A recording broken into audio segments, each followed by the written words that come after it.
Pois bem, bom dia, boa tarde, boa noite àqueles que nos escutam.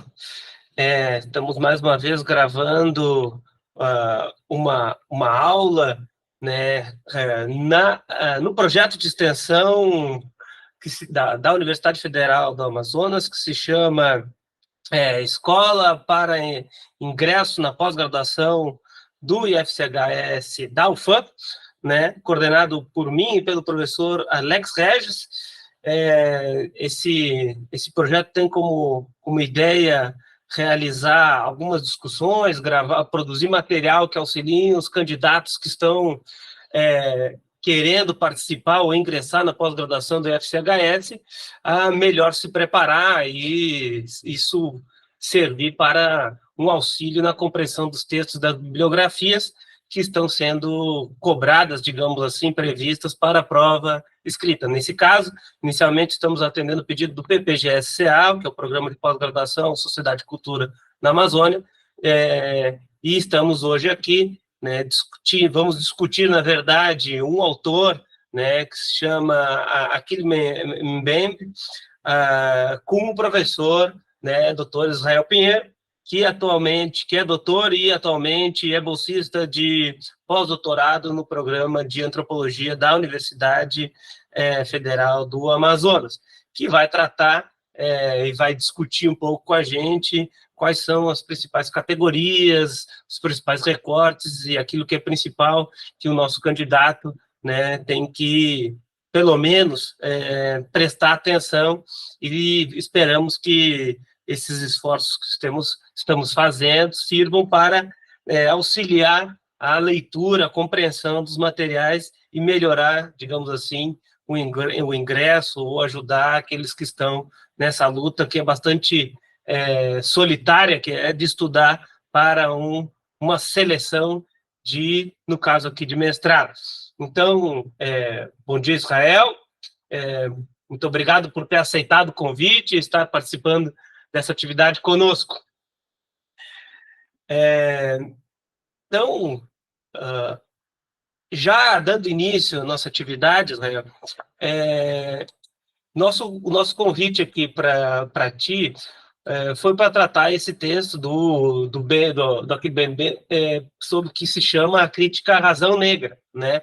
Ele é um texto que faz parte dessa terceira linha, que é do programa do PPGSCA, que é Processos Sociais, Ambiente e Relações de Poder. Conta para nós, então, um pouco primeiro sobre esse autor, quem ele é, e depois conta para nós por que esse texto, como esse texto se relaciona, digamos assim, a esse recorte dessa linha, por favor. Olá, pessoas, né, que estão aí, né, engajadas. Olá, Bruno, muito obrigado pelo convite. É muito bom a gente poder debater e se aprofundar em teóricos, né, principalmente teóricos que não estão ali exatamente no centro daquilo que seria a produção, ou aquilo que o norte do epistemológico da produção intelectual, né? Apesar de, assim como a Spivak, assim como outros autores e autoras decoloniais, pós-coloniais, até contracoloniais, né, dialogam ainda assim com esse centro. Justamente por isso que a gente tem acesso a alguns textos. E aqui, né, o Mbembe, ou Mbembe, ele é um intelectual, né? Ele nasceu em Camarões, ele é camaronês, né? Ele atua em diversas universidades. Recentemente, ele está vinculado à Universidade de Harvard, ele está vinculado à Universidade de Joanesburgo e diversas outras universidades. Ele tem um doutorado dele em História Política, né? Um outro PhD também em Ciência Política. Ele é formado em Filosofia.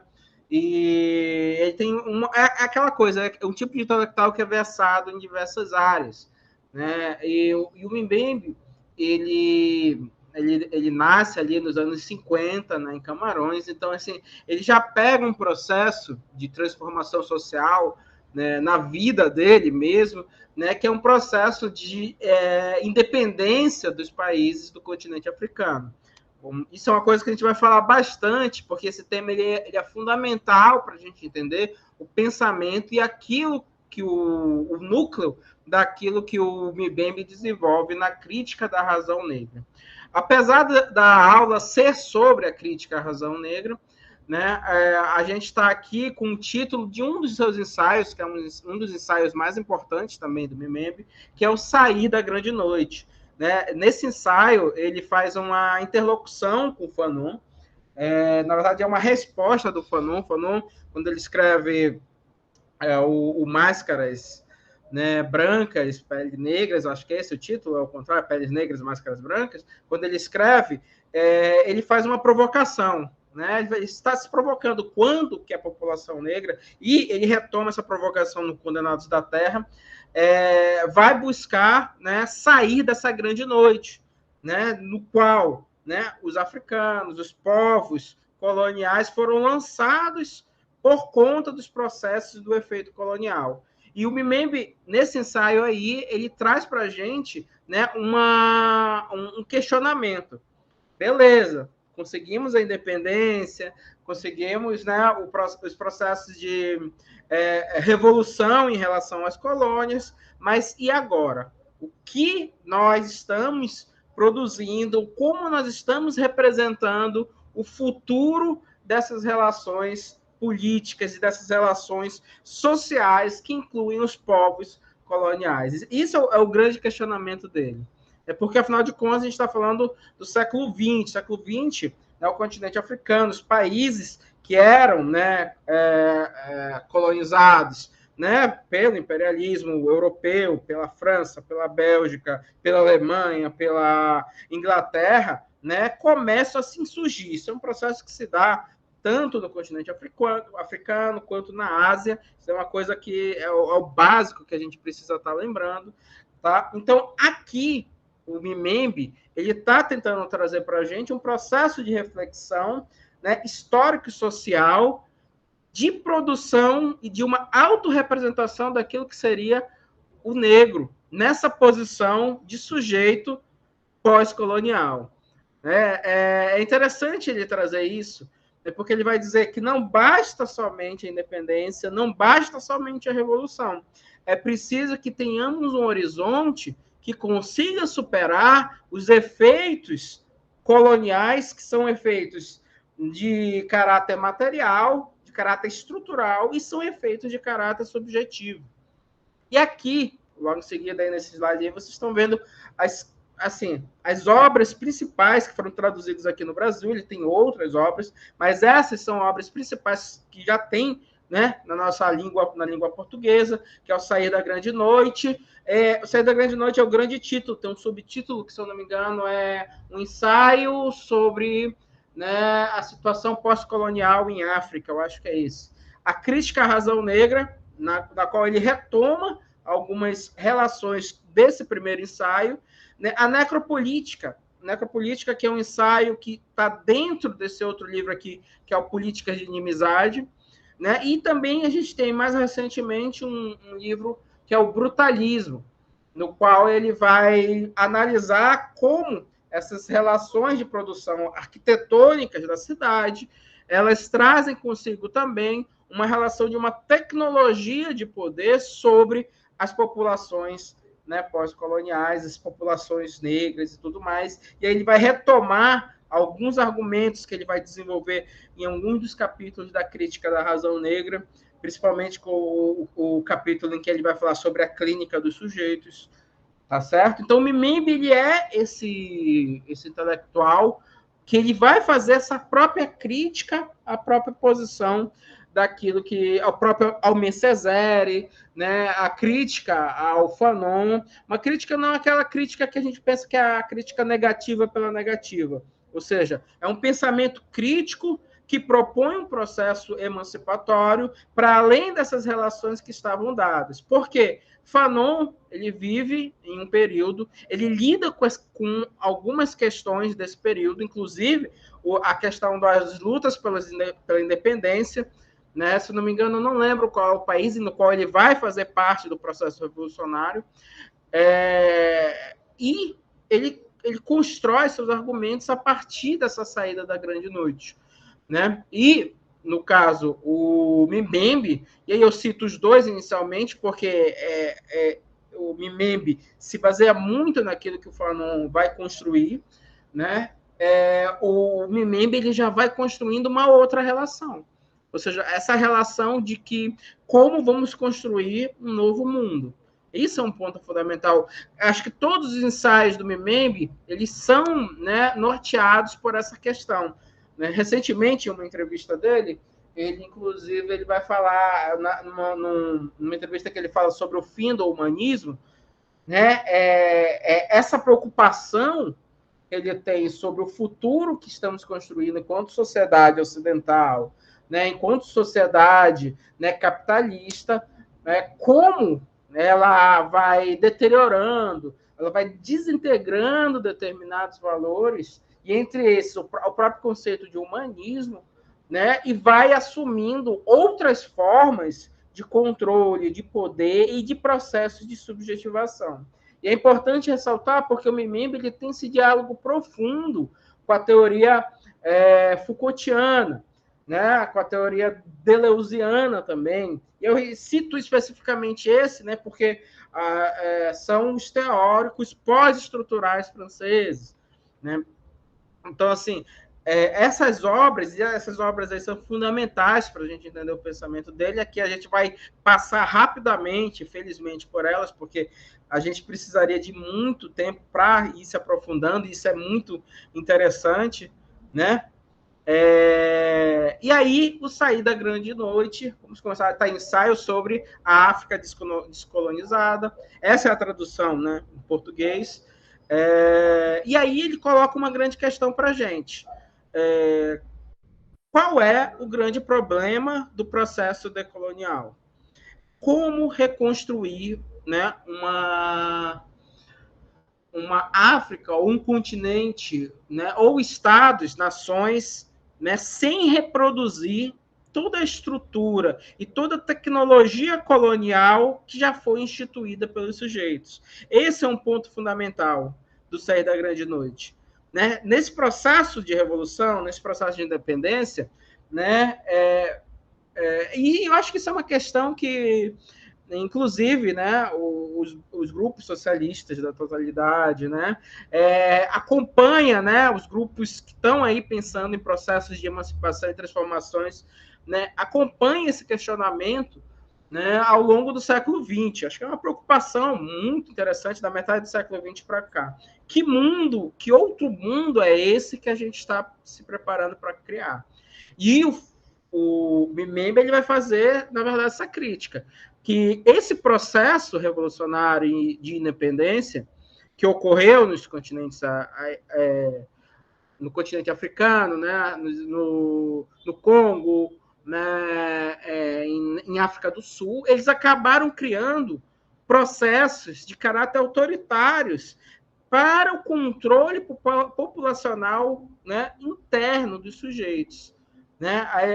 Isso daí é uma parte que ele coloca aí, ó, na página 44, a independência sem liberdade, a liberdade incessantemente adiada, a autonomia na tirania era essa, como descobri mais tarde, a assinatura própria da pós-colônia, o verdadeiro legado da farsa que foi a colonização. Porque a colonização ela cria um grande problema, que é um problema subjetivo. Ela transforma esses sujeitos, esses indivíduos, né, naquilo que ele vai desenvolver no início do livro da Crítica à Razão Negra, ele vai desenvolver isso, que transforma esses sujeitos em sujeitos únicos, que são o corpo-máquina do processo de expansão colonial, né, que vai justificar o processo de escravidão, né, o processo de reconstrução de um próprio espaço nas plantations. E aí, o Mbembe está trazendo esse questionamento nesse ponto.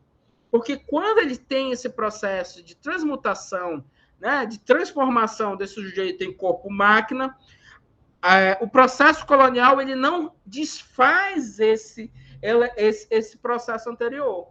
Ele não constrói, ou ele não pensa em reconstruir esses sujeitos. E é dado a esses sujeitos um mesmo conjunto de tecnologias de poder da própria colônia. O que ele está fazendo, dizendo a crítica, ele está criticando, né, os processos ditatoriais, né, os processos de militarização que aconteceram pós-independência, pós-revolução em África. Por quê? Porque isso acabaria por gerar um processo de uma redução naquilo que ele entende ou naquilo que ele compreende como um conceito de liberdade. Né? O conceito de liberdade que permitiria que esses indivíduos eles pudessem se emancipar, eles pudessem, né, se colocar em outro patamar de desenvolvimento social. Em seguida, né, na crítica da razão negra, ele já traz, como foi para vocês logo no começo, essa noção da máquina homem. Né? Que é isso? Se a gente parar para analisar, que ele retoma isso a partir também dos guias, né, do século XVI, XVII, né, de anatomia sobre os corpos. Né? Ele retoma aquele debate, né, daquele debate que foi construído, né, na eugenia, que foi construído nos processos de divisão daquilo que seriam, né, as raças, onde cada corpo é caracterizado, né, e definido para um motivo, para uma direção. E os corpos negros, né, eles seriam esses corpos que seriam próprios para o trabalho físico, próprios para o trabalho bruto. É interessante esse termo bruto, porque ele vai retomar também mais na frente essa noção, né, dessa brutalidade ou daquele que ele chama de brutalismo. Né? E é interessante por quê? Porque essa máquina homem, ela não é só o corpo material que se transforma. Isso é um dos isso é fundamental. Não é só o corpo, né, que é ali, né, algemado, escravizado, retirado de sua cultura, né? É também um processo subjetivo de identificação desses indivíduos que é rompido, que é arrancado, né, que é deteriorado, que é cingido, né? Por quê? Porque essa identidade ela não está correlacionada somente ao indivíduo, né, naquela noção ocidental capitalista, porque essa identidade ela é localizada a partir do grupo no qual você faz parte. Essa identidade ela é construída e reconstruída a partir das histórias, né, da roda de conversa entre os amigos, entre os familiares, entre os parentes. Né? O Mbembe está falando que esse processo de transformação na máquina homem, né, ela tem uma relação estrutural física, mas mais ainda ela é subjetivamente incorporada pelos próprios sujeitos. Né? E isso vai se dar, né, um processo, e aí no segundo capítulo ele vai se debruçar sobre isso, né, que é o processo próprio de plantations. Como que esse processo ele vai se tornando tecnologia de poder. Quando a gente fala tecnologia de poder, a gente está falando de todo o conjunto de dispositivos que delimitam, que identificam, que classificam esses sujeitos, esses indivíduos, como que ela se torna uma tecnologia de poder estruturante dentro das relações de acumulação daquilo que seria o capital e dentro da estruturação daquilo que seria o espaço urbano ocidental moderno. Né? E aí ele vai retomar a noção das plantations. Aqui eu coloquei as plantations e para os nossos termos aproximados seria a casa grande, seria o engenho. Né? Se vocês tiverem a oportunidade, eu coloquei umas imagens aí depois, mas se vocês tiverem a oportunidade de ver as plantas do engenho, as plantas do próprio navio negreiro, a gente tem isso, né? Algumas plantas, como tem toda uma razão instituída, né, para delimitação e uso do espaço, delimitação e uso desses corpos da maneira mais rentável possível. E esse foi um processo que se deu ao longo, né, de 150 anos, 200 anos, na medida e é um processo que ele caminha lado a lado no processo de consolidação do modo de produção capitalista. Ou seja, eles estão correlacionados, ou seja, eles estão imbricados, eles não se distanciam, um dos outros, eles compõem parte do processo de acumulação do capital, e aí é uma maneira que ele vai estar dialogando com o clássico da sociologia, que é o Marx, mas aí ele também vai para além dessa relação proposta do acúmulo de capital, porque isso daí vai estruturar também as relações sociais e hierárquicas dentro da sociedade. E ao estabelecer essas relações hierárquicas, baseadas naquilo que a gente sabe, chama de racismo, né? Vai se delimitar também as identidades dos sujeitos dentro dessas relações. O que é o negro? Né? E aí ele vai trabalhar com essas representações. Da mesma forma que o Fanon, né, ele vai desenvolver o trabalho de análise das novelas, o Mbembe também vai começar a analisar os romances. E aí ele vai analisar não os romances ocidentais sobre a África, os próprios romances, né, africanos. E ao analisar esses romances, né, ele vai estar tentando demonstrar para a gente como um arquétipo sobre essa posição do negro na sociedade já está sendo incorporado por essas próprias populações, né, que sofreram os efeitos coloniais, né, a subjetivação dessas representações dos negros. E é interessante isso, porque isso a gente tem efeitos, inclusive aqui no Brasil, né? Vem uma água aqui. Esses efeitos coloniais vão construir, por exemplo, né, representações da mulher negra barraqueira, né, ou do negro malandro.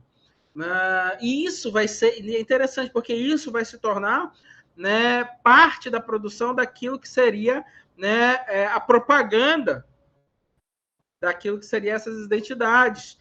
Inclusive, aqui no Brasil, isso vai ser fortemente ressaltado, principalmente ali nos anos 30, né, na tentativa de embranquecimento da sociedade, né, e mais tarde também nesse processo de segregação espacial dos indivíduos, que é algo que Florestan Fernandes também vai tratar, né, principalmente ali da posição do negro na sociedade de classes, que é uma preocupação que o Mbembe, né, vai trazer, que é fundamental. Por que ele vai construindo esse caminho? Ele vai construir esse caminho porque mais tarde ele vai trabalhar aqui na clínica do sujeito, que é o diálogo, né, profundo aí que ele tem com o Fanon, como você vai se emancipar dessas representações e desses arquétipos que te aprisionam, né, se você tem um processo subjetivo que é mutilado.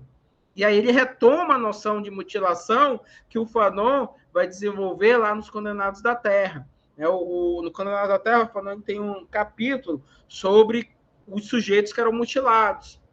E aqui o Mbembe vai fazer também esse mesmo caminho.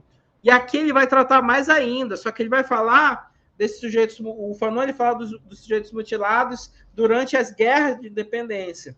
O Mbembe ele vai trazer os sujeitos mutilados a partir da instituição desses governos autoritários, a partir do apartheid, né, a partir dos processos de controle populacionais que usam a violência como instrumento de coerção. E aí a gente precisa delimitar a violência legítima, né, aquela pensada pelo Estado-nação, né, ocidental, e a gente vai ter a violência que, entre aspas, não seria legítima. Ou que, para o Mbembe, essa violência é uma violência, antes de tudo, colonial. Quer ela seja legítima, ou seja, aquela, né, que passa por um processo de racionalidade burocrática, quer ela seja ilegítima, ou seja, aquela que atravessa as relações não, né, racionais burocráticas. Porque ele vai falar, e esse capítulo aqui ele é pesado, gente.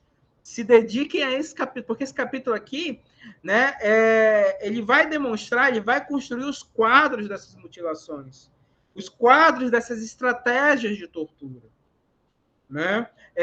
Como essas estratégias de tortura elas têm um fundamento, né, epistemológico de produção e de reprodução colonial sobre o corpo desses sujeitos. né? Aí depois, finalmente, é interessante, porque depois de todo esse processo, ele sai com alguns questionamentos desse capítulo, gente, que é como esse sujeito ele se reconstrói. E aí a gente pensa, não, logo em seguida ele vai dar a resposta no próximo capítulo. Não, ele não vai dar essa resposta. Porque no próximo capítulo ele vai falar sobre a questão, né, do iluminismo. Porque por que ele vai falar? Ele fala dessa estratégia de violência, de violentação dos corpos, e em seguida ele vai fazer esse questionamento. Como essa estratégia de violência, essa estratégia de tortura, de mutilação, ela se fundamenta pela construção de um sentido historicamente produzido. E aí ele retoma, né, o iluminismo, e, na verdade, ele lança essa crítica ferraz ao iluminismo, que é algo que a teoria crítica clássica também já fazia, mas ele retoma a partir do olhar, né, das questões raciais que o iluminismo produziu. Né? Porque nessa ânsia de classificar o mundo, nessa ânsia de entender o mundo, o iluminismo ele vai construir uma razão, e aí a gente entende, né? Uma razão sobre o que é o negro. Né? Quem é esse negro? É interessante isso, eu sempre converso com a minha companheira, né, sobre isso, e é interessante porque foi mais ou menos 3 séculos, né, de produção intelectual, epistemológica, né, entre aquilo que é a modernidade, né, e o período pré-moderno. E esses 3 séculos, né, de produção envolveram um século de produção sobre será que os negros têm alma? Que é um questionamento que serve também para os indígenas. Será que os indígenas têm alma? Aí, quando a gente passa esse processo, né, se chega à conclusão de que eles têm alma, eles têm razão, ou seja, eles possuem uma razão, mas essa razão é uma razão subalterna. E é aí que ele vai estar dialogando com a Spivak, é aí que ele vai estar dialogando com os teóricos decoloniais, né, sobre essa razão subalternizada que o Ocidente vai construir. E ele constrói isso sobre uma epistemologia particular. E essa epistemologia, ela vai violentar todas as diversas epistemes, né, do mundo não ocidental.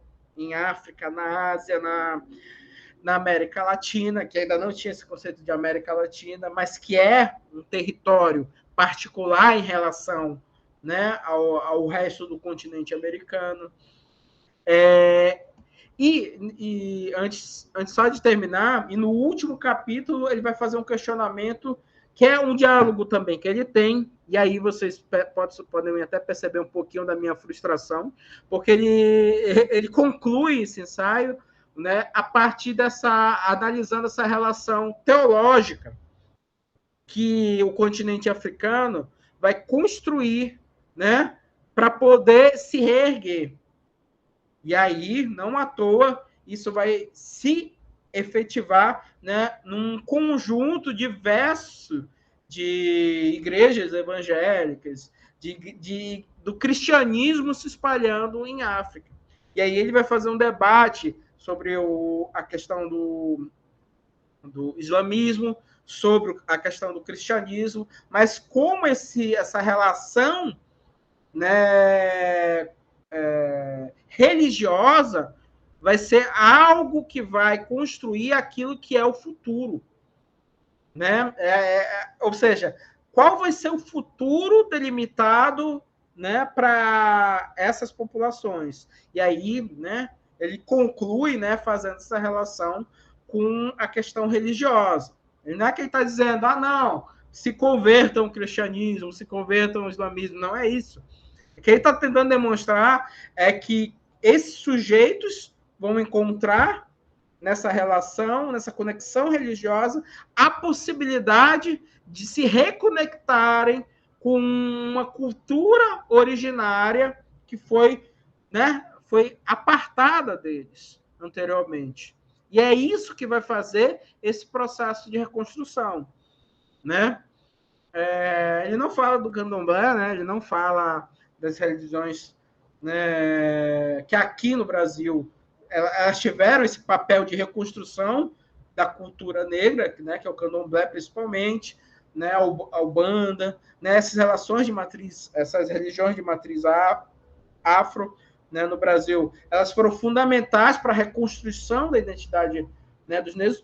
Aqui no caso, e eu acho que é isso que o MM está tentando demonstrar, mas aqui no Brasil, no caso, a religiosidade, ela não é só religiosidade, ela é também cultura, né? Ela é cultura para você passar histórias e lembranças através desses processos, né? Para você manter viva a identidade de sujeitos, né? Mesmo sob as maiores repressões, né? O sincretismo, né? Nem esse termo já não é mais nem utilizado e realmente não faz muito sentido mais hoje, mas aquilo que ela chama de sincretismo, quando você transmuta, né, a sua devoção, né, a uma determinada a uma entidade, a um determinado, né, eu nem sei o termo, né, porque realmente esse debate religioso eu sou meio afastado dele, mas é importante ressaltar que isso tem a ver com essa passagem, né, cultural e histórica dos indivíduos dentro dessas relações, e isso mantém uma certa identidade. É isso, nesse caminho que ele tá caminhando, mas ali ele coloca só as religiões, né, que seriam o cristianismo, né, e o islamismo. E aqui, né, eu fiz questão de trazer algumas gravuras, né, sobre a Plantation, que a gente vai analisando de maneira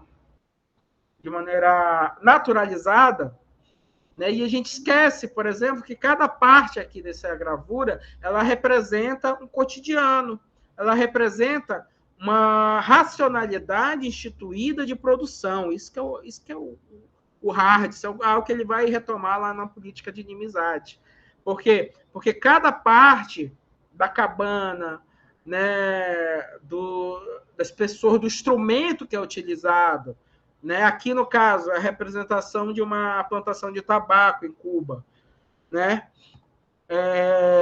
aqui é de algodão nos Estados Unidos. Olhem só, todo um processo racional da carroça, do uso, do tempo, né, da quantidade de trabalho empregado, né, do uso de força animal para o desenvolvimento. Aqui a gente tem diversas carroças, né, diversas coisas, diversos elementos de produção, né? Aquilo que o próprio Gilberto Freire, né, ele vai trazer no Casa Grande Senzala, né, essa racionalidade que institui o que é a Casa Grande, como se organiza a senzala, as formas de construção e reconstrução do próprio ambiente que cerca os sujeitos. Tudo isso são elementos de subjetivação. Gente, por exemplo, nós, quando entramos, por exemplo, em um prédio, né, quando a gente entra num tribunal, tem todo um conjunto de lógicas ali que estão ali para controle social. Quando você entra numa igreja, são também um outro conjunto de normas de controle social que estão ali dentro. Quando você vai ao cinema, todos esses elementos que fazem parte do espaço, que fazem parte, né, da arquitetura do espaço, são elementos de tecnologia de processo de subjetivação, que é algo que ele vai falar bastante disso, né? Por quê? Porque aí você constrói aquilo, né, que ele vai chamar, né, de biopoder, daquilo que o Mimembe vai trabalhar também sobre necropolítica, ou necropoder. E na necropolítica, que, como eu falei para vocês, é um ensaio, né? Esse ensaio ele faz parte de um outro livro, que é o Políticas de Inimizade, né? Ele vai trazer algumas noções. Primeiro, a noção do território, como essa razão de tecnologia ela mexe com o território, e aí eu retomo essa gravura aqui, que isso aqui é a gravura do engenho de açúcar, tá, gente? Por quê? Porque tudo aqui, todo elemento aqui é passível de ser explorado. Do riacho, que serve para mover o moinho, né? Das pessoas escravizadas ali, que se tornam máquinas, ou por isso a noção de homem-máquina, para empurrar aquela própria, o engenho, o transporte da cana, né, o refinamento, o processo de manufatura, todo esse conjunto de elementos são parte dessa relação com o próprio território. E ele vai falar mais que os Estados-nações eles chegarem ao nível de desenvolvimento em que a gente não está falando mais do território visível. Tá certo? A gente vai ter processos elementares de destruição, de controle social que vão atravessar o território, inclusive subterrâneo, né? A gente estava falando sobre o território subterrâneo, né? Porque olha só, inclusive é engraçado, né? Como os ativos hoje a economia ela funciona muito nessa relação dos territórios subterrâneos, né? Porque o que foi o pré-sal?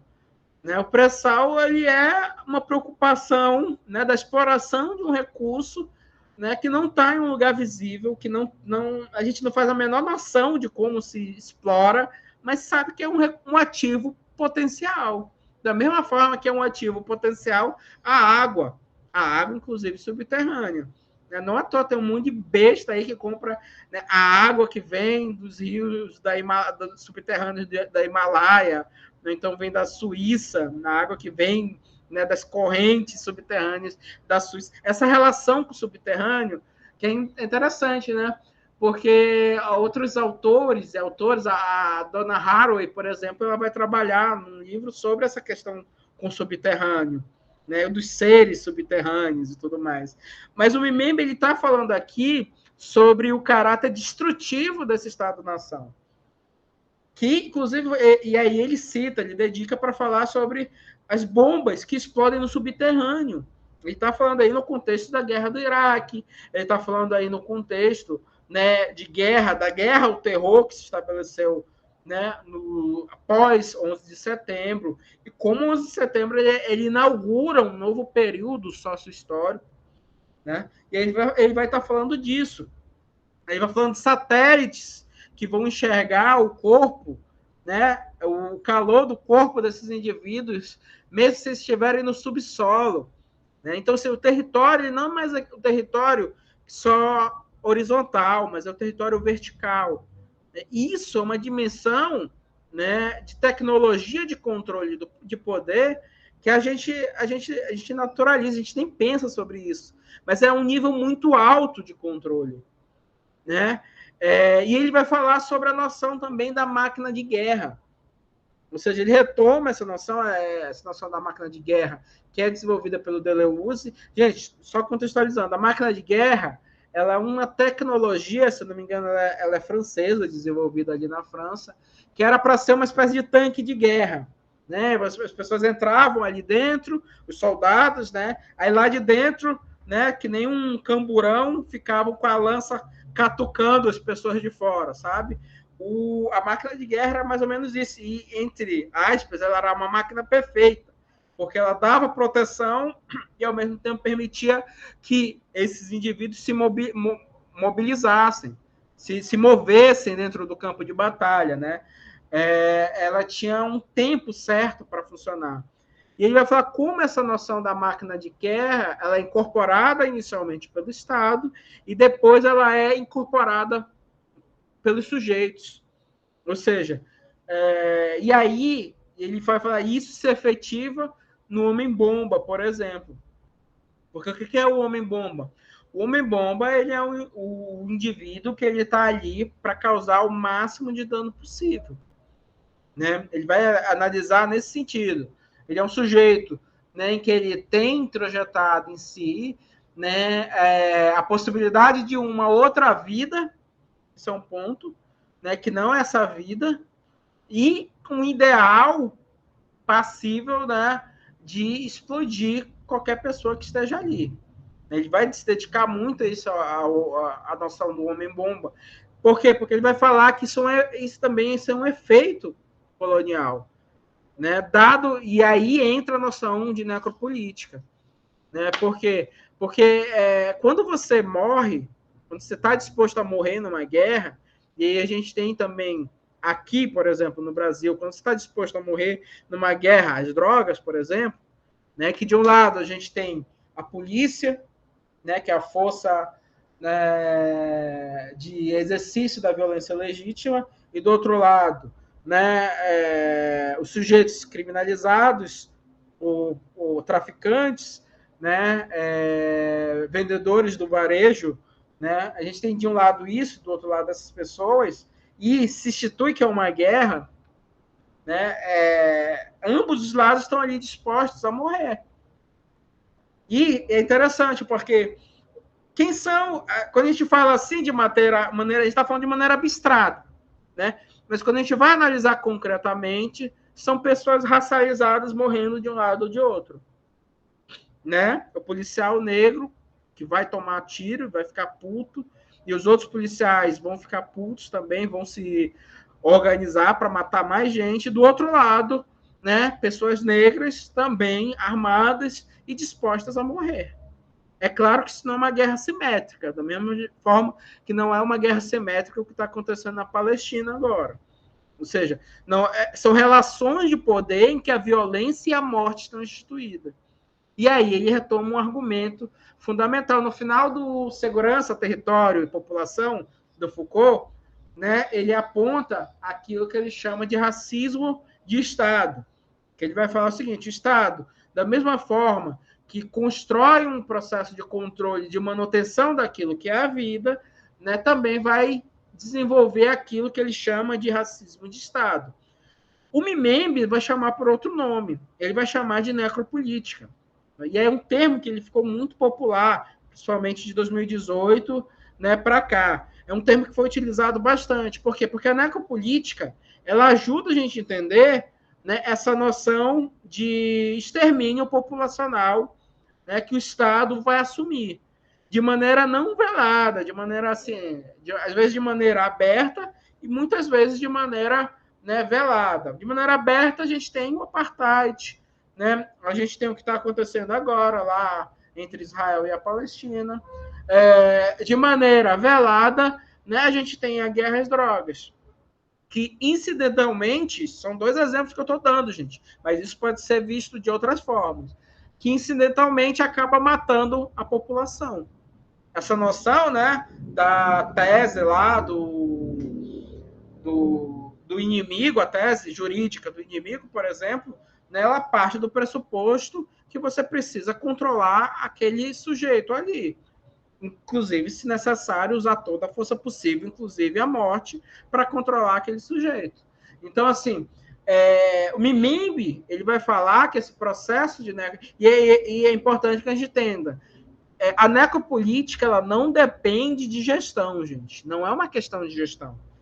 A necropolítica ela é parte do processo dessa arte de governar contemporânea, neoliberal, né? É dessa governamentalidade neoliberal que constrói ela, que constrói tanto que... Constrói não.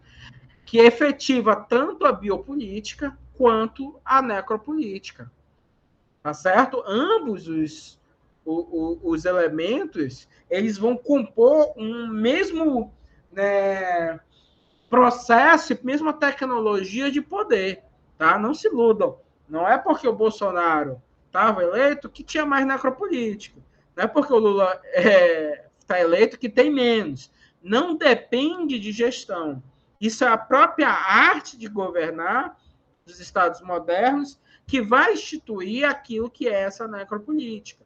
Ela independe disso. Só que, é claro, algumas gestões a gente vai ver de maneira mais explícita, né? Porque é necropolítica, a gente pode interpretar como necropolítica o descaso que foi dado com as questões das queimadas, da fumaça e da seca recentemente, a gente pode tratar isso. Por quê? Porque aqui são corpos passíveis, né, de serem controlados e de serem punidos com a morte. Né? Isso é necropolítica. Né? Quando você vê... Você vê 40 botos mortos, né, numa lagoa, isso também é parte desse processo, né, necropolítico. Por quê? Porque ali a gente tem corpos que são passíveis de serem mortos, e aquilo a gente retoma um pouco, talvez, do argumento da Judith Butler, são corpos que você pode deixar ali para morrer.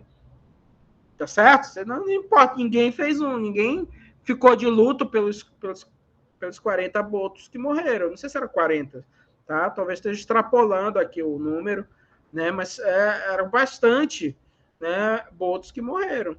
Da mesma forma que você não tem uma comoção pela quantidade de pessoas que morreram asfixiadas em 14 de janeiro, né, de 2022, 2021, quer dizer, 14 de janeiro. E você não tem uma comoção. Né? Você não vai ter um memorial. E é isso que o MIMEME vai retomar aqui na política de inimizade. Né? Ele vai fazer essa correlação de como os tratados políticos e a guerra interna contra as populações, elas vão se retroalimentando nesse processo de controle e nesse processo de interferência na subjetividade desses indivíduos. E aí ele vai fazer uma crítica, inclusive, ao tempo colonial e ocidental. Por quê? Porque essa noção da colonização e do tráfico, eles vão definir, inclusive, o tempo de trabalho. Eles vão remodelar o tempo de trabalho, né, o tempo de vida dos indivíduos. E como esse tempo ele é fundamental para a gente entender, né, como essa identidade essas identidades elas são desconstruídas. Né? Pensem assim, o tempo ele é uma definição social. Assim, existe um tempo físico, das leis da física, né? Mas a física, inclusive, define o tempo como uma sequência de eventos. Né? Você tem um Big Bang lá, e de lá do Big Bang para cá, a gente tem um tempo. Né? O tempo é esse processo de entropia dos indivíduos, mas o tempo ele é socialmente pensado e regido a partir dessas condições históricas e sociais. A gente está falando que tem o tempo da física e tem o tempo social. Esse tempo, né, que a gente acorda, não, vou acordar às 6 horas da manhã, porque 9 horas eu tenho uma aula.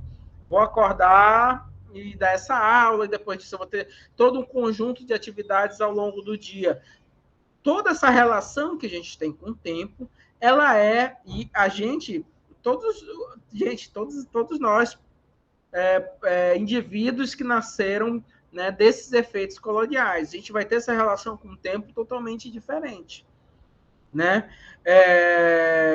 O tempo do trabalho, por exemplo, eu tenho um colega que ele trabalha no turno da noite, né?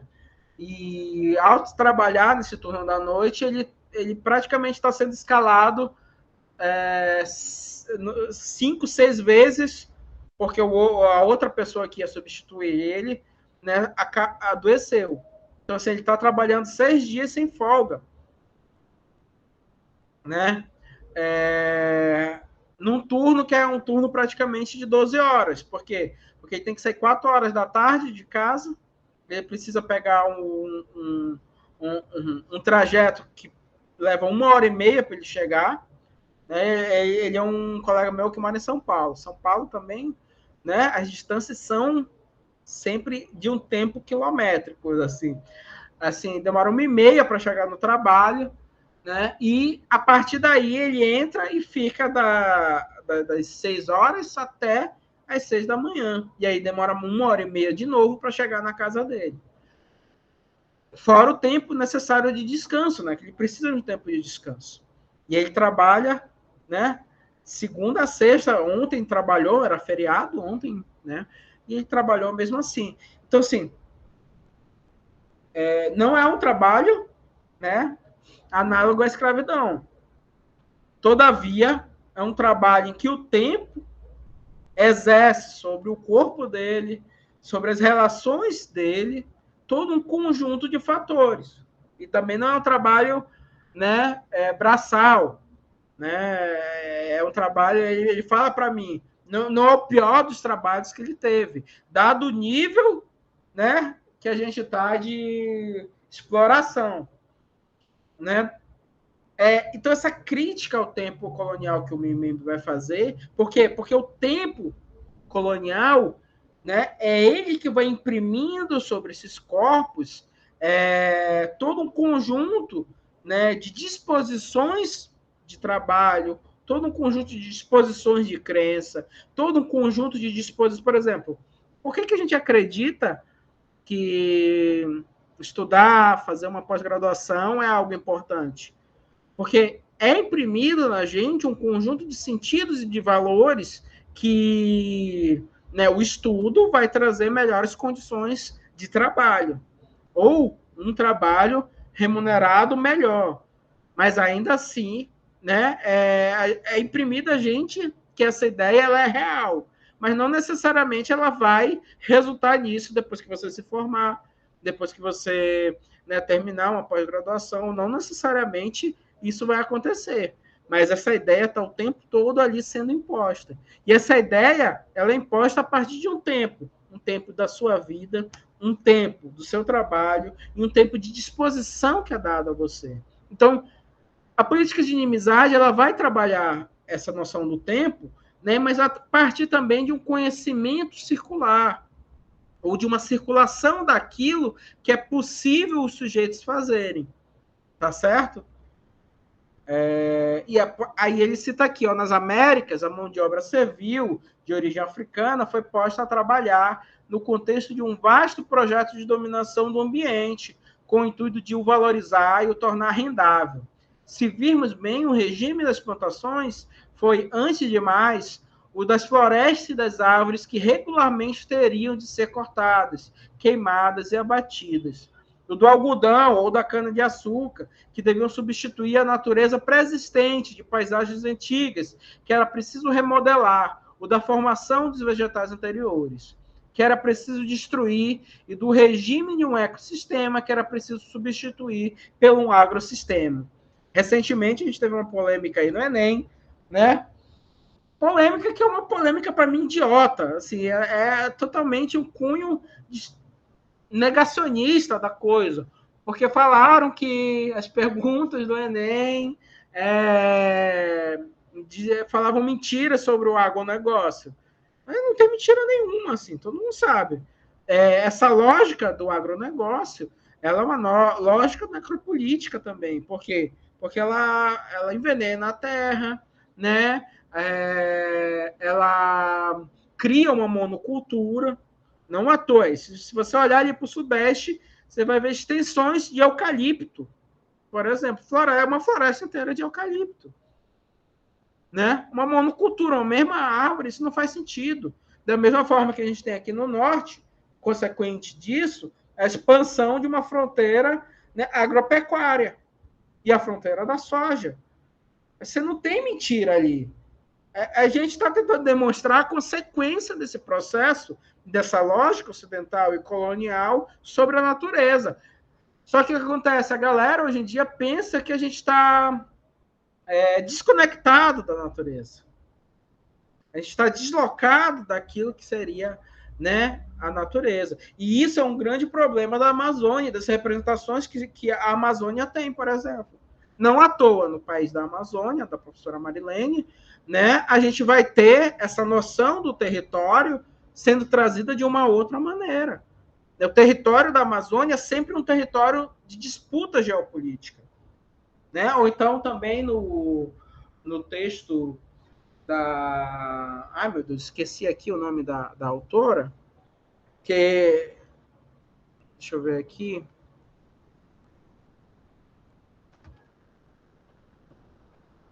Nossa, esqueci o nome da autora, em que ela vai falar, por exemplo, das representações que a Amazônia vai ter, né, ao longo do processo de produção daquilo que é a própria Amazônia. Não é a professora Edna Mascarenhas, não. Né? É uma outra professora, né, que ela escreve sobre literatura, que ela vai falar sobre as várias Amazônias, né, que vão ser constituídas na lógica do europeu, né, ou como o próprio professor Renan Freitas Pinto, né, na Viagem das Ideias, né? Todos esses elementos de delimitação daquilo que é a natureza, daquilo que é a Amazônia, eles partem de uma visão colonial. Então, assim, é importante que a gente tenha essa conexão para entender como o pensamento do Memembe ele pode se aliar, né, à própria crítica que a gente faz ao nosso território, a própria interpretação que a gente faz sobre o pensamento social no nosso território, né? Nas obras da professora Marilene, nas obras do professor Renan Freitas Pinto, né? Por quê? Porque todas essas obras trazem para a gente, né, elementos de reflexão sobre o que nós somos enquanto população, né, dentro do contexto amazônico. Que é isso uma preocupação fundamental. Se você analisar todas as obras do Memembe, ele está preocupado com duas coisas. Primeiro, o indivíduo em sua identidade, mas principalmente sobre as populações, que é uma das preocupações do poder. Nas ciências sociais, ela se preocupa com a população desde a sua fundação. Não necessariamente utilizando o termo população, né, como centro daquilo que é, né, a sua preocupação, mas essa preocupação sempre vai estar ali, né, colocada, sempre vai estar ali, né, instituída, né? Esse processo colonial ele não impactou somente os corpos, né, mas a natureza dos corpos, né? Essa tecnologia colonial, que é a tecnologia ocidental, ela imputou um ritmo de tempo, de trabalho, de produção e de reprodução. O corpo negro, indígena, racializado, ele acaba se tornando esse locus histórico e social sobre o qual o tempo colonial vai incidir história e política, né? Vai transformar esse corpo em máquina, né? Vai deixar os efeitos, né, colonial que vão usurpar o passado, vão usurpar o próprio presente desses indivíduos e o próprio futuro, e deixando lugar somente essas representações de subalternidade. E é justamente a construção dessa crítica, essa razão negra, que precisa permear, né, essa forma da gente interpretar a própria realidade. Memembe ele traz uma interpretação. Essa interpretação ela é chave fundamental para a gente entender outros elementos de produção de saberes locais e de política de processos sociais que acontecem, por exemplo, na Amazônia. Durante muito tempo, por exemplo, se achou que não tinha negros na Amazônia, né? E essa ausência do negro, né, remontava uma noção, não, então não há problemas de cunho raciais na Amazônia, o que é uma falácia, né? Essa relação, por exemplo, as representações que a gente teve ao longo de mais de 3 séculos dos indígenas é um problema também de uma população que é racializada, que é etnicamente, né, hierarquicamente colocada em uma outra relação. E a própria presença negra, né, na Amazônia, ela é demandada por diversos locais. Por exemplo, em Pará a gente tem diversos quilombos. Aqui a gente também tem diversos quilombos, né, que são, né, quilombos que se estabeleceram a partir dessa luta contra, né, os processos coloniais de escravização. Da mesma forma que a gente tem a luta indígena do processo, né, de escravização e dos efeitos coloniais, que a gente, inclusive, está sendo retomada agora, recentemente, né, mais potentemente, não quer dizer que não houvesse antes, mas mais potentemente nessas relações do movimento negro e do movimento indígena aqui na Amazônia. Então, assim, é importante a gente entender, né, como essas reflexões que o Memembe trazem, elas podem ser situadas, né, e dessa forma construir um conhecimento situado dentro dessas relações que a gente tem aqui na Amazônia. Né, para você que vai aí desenvolver, né, um projeto, que vai desenvolver, né, vai desenvolver uma questão, né, nessa prova que vai ter, você precisa entender que essas relações que o Memembe trazem, elas precisam ser situadas. Como isso pode me ajudar a entender as questões que são colocadas agora aqui na Amazônia contemporânea, tá certo? O conjunto de violências que a Amazônia sofre, que as populações da Amazônia sofrem, né? O que tem de processo, de efeitos coloniais nesse processo, né? Então, gente, vou finalizar aqui a aula, né? Acredito que o pensamento do Mbembe ele foi bem explorado aqui, o conjunto de coisas foi correlacionado aqui, o pensamento principal dele, né, foi desenvolvido, né, a partir da crítica da razão negra. A crítica da razão negra ela é fundamental, tá, gente? Né, todas essas relações aí que eu vou falar constam lá, tá certo? E constam também nas outras obras. Perfeito, muito obrigado, Israel. Novamente, registrar esse agradecimento por ter aceito o convite, né? Fica aqui produzido um material importante para os nossos candidatos, e renovar aí o convite para que em outras oportunidades você possa novamente participar e colaborar com a escola preparatória de ingresso na pós-graduação da UFAM, tá bom? Então, as indagações, as provocações que eu ia te fazer, tu já articulou, que é essa contextualização com um pouco de Amazônia, e acho que ficou bem contemplado aqui nesse material que a gente produziu. Então, vou, por fim, então, novamente, registrar esse agradecimento é, e é isso, tá bom? Muito, até mais, então, até o final. Valeu, gente.